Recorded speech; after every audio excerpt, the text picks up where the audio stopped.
میں نے بڑے نام گرووں سے پوچھا کہ جب کوئی نہیں تھا، نہ شری رام تھے، نہ برانا تھے، نہ شیو تھے، جب کوئی نہیں تھا تو سوال یہ پیدا ہوتا ہے منو پوچھتے کس کو تھے؟ کوئی کہتا ہے شیو کو پوچھتے، ان کے پاس علم نہیں آئے۔ بہت کم لوگ یہ بتاتے ہیں منو اس دنیا میں کچھ نہیں تھا، وہ اوم کو پوچھتے تھے۔ میں نے کہا یہ اوم کون ہے؟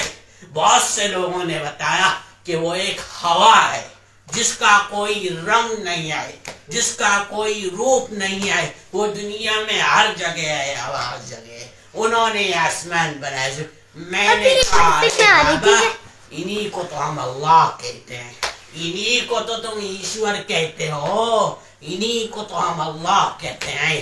فارسی اور عربی بولنے والے خدا کہتے ہیں، انگریزی بولنے والے گاڈ کہتے ہیں، جس کا مطلب یہ ہے کہ نبی اول الزمان آدم علیہ السلام کو اللہ نے یعنی اوم نے اس بھارت کی سرزمین میں اتار کر اس دین کا آغاز فرمایا۔ پھر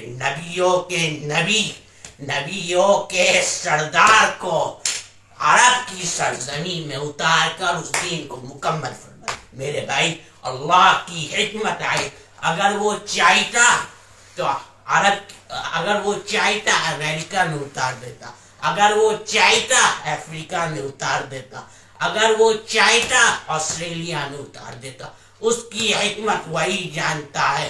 اس نے نبی اول الزمان کو بھارت کی سرزمین میں اتار کر اور نبی آخر الزمان کو عرب کی سرزمین میں اتار کر اس دین کو مکمل فرما دیا۔